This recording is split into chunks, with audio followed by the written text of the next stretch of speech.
Hey everybody, Randy here. I know it's been a while. I just got back from vacation. I was in Alaska. I put a post on the Facebook page not too long ago. Actually, it was probably like 4 or 5 days ago. So I don't know if anybody saw it, but yeah, I was out hiking and doing all sorts of things up there. That's an amazing place. If you've never been there, it's probably one that escapes a lot of people. You know, a lot of people don't get the chance to visit Alaska. You know why? You know, there's only so many reasons you'd want to go there. So I can imagine that it doesn't get a lot of attention from people on vacation. So I was very, very blessed to have gotten the chance to go there, and it was truly something. So yeah. Anyway, needless to say, there haven't been any videos for quite some time. It was a solid 2-week trip. So, but yeah. So I'd like to show what I came home to, as well as I only got one new thing. The vinyl income is pretty slow right now. I'm not making as much money as I'd like to, and the money that I am saving, I'm trying to save for the school year. So yeah. But I did come home to one great thing, and I'm also going to show a few things that I've been listening to recently, just because people have been talking about them, and I started listening to them, and I just like to share my thoughts on the things that have been playing a lot recently. So anyway, I haven't actually seen this, what I'm about to show, this new release. I haven't seen it in anybody's videos. I'm not subscribed to everybody. I'm not even aware of everybody out there, but I have not seen this shown yet, and I'm kind of surprised by that. But this is the Storm Corrosion album, the collaboration between Steven Wilson and Mikael Åkerfeldt. And man, what a cool package. This is really nice packaging. Just awesome. And then the gatefold opens up into this really nice artwork. This is like a painting done by his name's Hans, what's his last name? I think it's on here somewhere. Hans Arnold did this painting, and they thought it was fitting for the music, and it is, so really cool.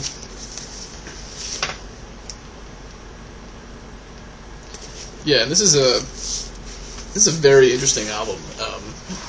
I don't know if you guys have heard about the inaugural Progressive Rock Awards that are going to be happening this year, but this is up for Album of the Year, and rightly so. It's definitely unique. Definitely unique. There's not much on here that you can compare this to. It's very hauntingly beautiful in a strange, twisted way, and it's really, I guess, representative of the two musicians' tastes and styles. It's a very good representation of what they do musically. And so if you haven't checked it out, I definitely recommend you do so, because it's quite the interesting listen. And the last track especially is just absolutely gorgeous. Mikael Åkerfeldt's voice just shines through. It's hard to believe that such an avid smoker, he's able to hit these high notes and just have this absolutely gorgeous, angelic voice, especially on that song. So even if it's just a one-time listen for you, it's definitely probably worth your time. It's not that long, and it's just so unique and strange that I don't think you'll regret it.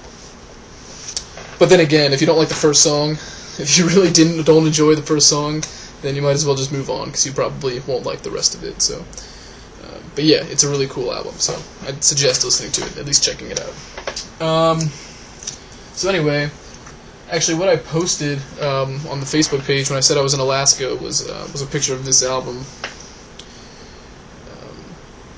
because this is just a great album. I mean, it's honestly one of my favorites, even though it's a soundtrack, and I'm a huge advocate of albums and constructing whole album listening experiences, and soundtracks aren't necessarily all about that. They're more about one piece of a larger puzzle.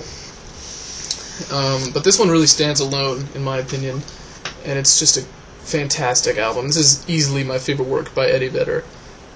Better than all his Pearl Jam stuff, better than that Ukulele Songs album he did. This is just incredible. The songwriting and all of the messages, it just makes me feel differently than any other album does. And that's usually the mark of a favorite album of mine, is when something can do that. And you better believe when I was in Alaska, I looked up how to go find this bus.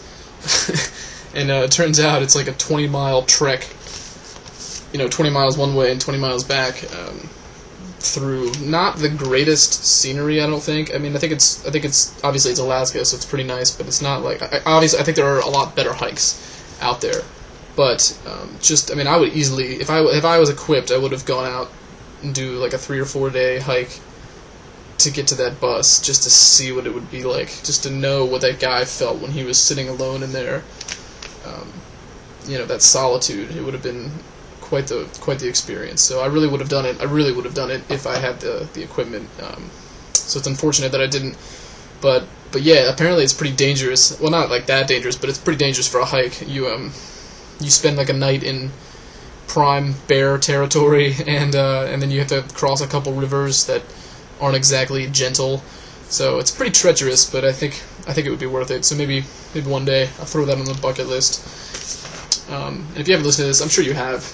People have shown this in the vinyl community all the time. This is obviously the reissue, and it comes with this. I mean, I'm sure this has been shown several times. I know Dan's shown it a couple times, but this is just this great package of all these scenic pictures with the lyrics on them. And it was neat, driving all through Alaska, and I would play this a couple times. I played this a couple times, just driving and looking around, and it really hit home. It makes so much sense when you're driving through what this is about, and so yeah, it really was speaking to me when I was listening to it, and so yeah, that's been a constant listen as of late, and then Chris Goodwin showed this one, or he put this up on the Facebook. Well, he put up one of these bands' albums, the Master Musicians of Bukkake, and the one he put up there, I believe, was the first album, Totem. This is Totem 3, and this thing's a monster. I mean, I've been listening to this. This is like one of the most diverse and just crazy listening experiences. This is also a pretty unique one. I mean, it's just got the craziest stuff going on. I can't even understand it, a lot of it. I mean, it's amazing, because you'll settle into these grooves on a certain song, and then it'll completely change to the next song, and you got to get into a different groove. So you really got to be in an experimental mindset to fully enjoy this thing in one listen. I think my favorite song on here is 3,000 Years of Darkness, that string piece. It's just phenomenal. So, been listening to that a bit. Thank you, Chris, for reigniting my love for that album. And then finally, Titus Andronicus is The Monitor. I've loved this thing since it came out, and I've just been listening to it a lot lately. And with every listen, it gets better. It really does. This is very, very honestly one of my favorite punk albums of all time. I'd probably throw it in the top 5, post-punk included. Actually, I guess you could probably consider this post-punk, just because of how out there it is. It's really not a traditional punk album in the way that they do their songs. I mean, most of their songs. This album is pretty long. This is easily over an hour, and it's just, it's amazing how they get all this energy to just pump out these 8-minute, 14-minute songs, punk songs, and they just keep it so high energy, and you just want to headbang through the whole thing, and it's absolutely incredible how they do that for so long. And they just keep, every song is a winner. Like, every one is catchy and great. It's just one of those albums where song for song, you get nothing but solid music. So this thing is absolutely fantastic. And I'm listening to it a lot, and it's absolutely great. It's absolutely great. So yeah, I guess that's it. I saw these guys too, by the way. I saw them in Baltimore when they came through, and that was that was an amazing show. That was one of the greatest shows I've ever been to. Patrick Stickles is just one of the most incredible frontmen. He's just doing all sorts of insane things, and like he was jumping up all over these balconies, and he came down into the crowd and was just walking around. It was a really small club. There was probably maybe 200 people there. I don't even know if I'd say that many. Maybe like 150 people crammed into this little bar. And he came down into the crowd and was walking around, and he lost his microphone and everything, and it was just insane. And oh my gosh, such an incredible show. And then I think I've talked about this before, because I remember I showed the record that I got him to sign. Yeah, so truly something. So they're just a fantastic band. I can't wait for them to do something soon. I hope they come out with a new album. It's been a while. That came out in 2010, and it was like mid-2010, so I hope something comes of them soon. But yeah, so I guess that's all I got for you guys. I just wanted to check in, let you guys know that I'm still very much a part of this community. So yeah, so until I get some new things, I guess I'll talk to you guys soon. Take care.